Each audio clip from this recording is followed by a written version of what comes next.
introduire progressivement les langues nationales dans les établissements. C'est une excellente chose. Hein. Beaucoup de spécialistes disent que ça pourrait aider davantage les enfants à apprendre plus vite. On termine avec la capsule de Mathis ce matin. On parle de l'anxiété, c'est ça? L'anxiété de séparation. La séparation. Ouais. Ouais. Premier rendez-vous à l'école. Premier rendez-vous à l'école, premier rendez-vous à la crèche. Vous déposez l'enfant. Vous avez des remords parce que vous l'avez entendu crier, vous l'avez entendu pleurer. Qu'est-ce qu'il faut faire? Est-ce qu'il faut retourner prendre l'enfant? Est-ce qu'il faut retourner allaiter jusqu'à ce que ça cesse? Alors qu'il faut aller travailler. Donc c'est important, nous allons écouter. On va écouter ses conseils. Voilà.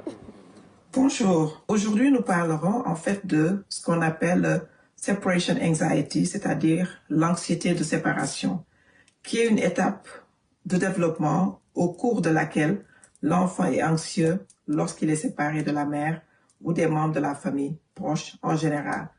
Quelles sont les causes? Au fur et à mesure que les nourrissons grandissent, leurs émotions et leurs réactions au monde semblent se produire dans un ordre imprévisible. Avant 8 mois, le nourrisson ne peut pas dissocier ce qui est dangereux, ce qui est normal, ce qui est sûr, etc.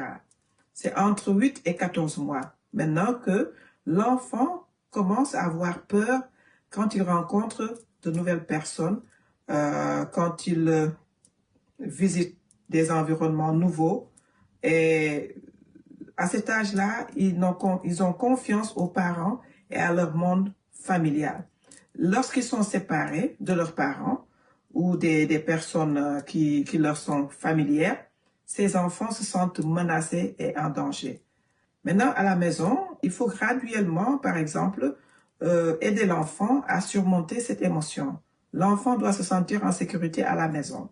La maman, avec son nourrisson, doit être capable de laisser l'enfant avec des personnes étrangères avant même que l'enfant ait l'âge d'être déposé à la crèche. Quand l'enfant est déposé à l'école, il faut créer un rituel de revoir en promettant de revenir plus tard et partez et ne revenez pas dès que vous entendez les pleurs des enfants. Cela est normal.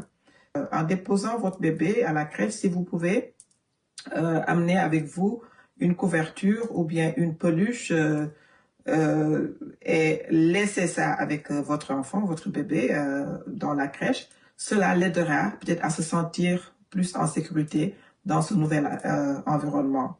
Les séparations aussi sont plus difficiles quand l'enfant est fatigué, quand il est malade ou quand il a faim.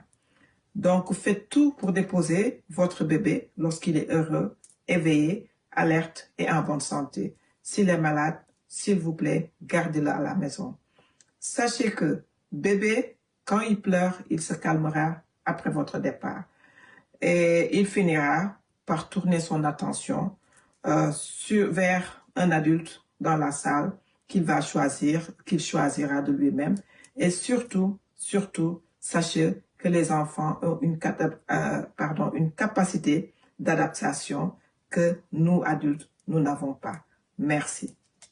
Merci Mathie pour tous ces conseils précieux. La rentrée, c'est le 12. Et donc, ça va être encore un peu de chantage émotionnel pour certains. Parce qu'on sait que, bon, parfois les enfants jouent sur les émotions.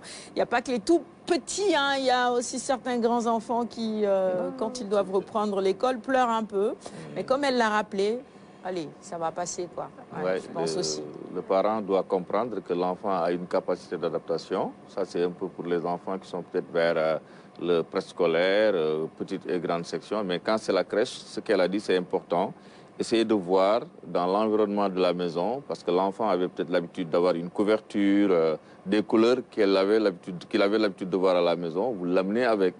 Donc, ça permet à l'enfant déjà de regarder les mêmes couleurs le temps de s'adapter. Donc, c'est des astuces quoi, que les parents doivent comprendre. Mais tout compte fait, ce n'est pas facile souvent de déposer son enfant pour la première fois et de lui tourner le dos.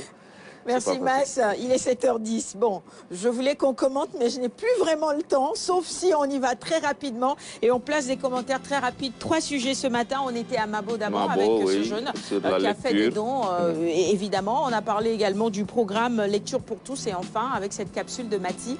Radi d'abord, très rapidement. Oui, alors c'est pas facile hein, de tourner le dos à son enfant, surtout lorsqu'il pleure. bon, on se dit, est-ce qu'on va retourner le prendre ou pas? Mais comme Mathilde l'a dit, hein, il faut avoir confiance à ces bonnes dames-là. C'est ça, il faut bien les choisir surtout.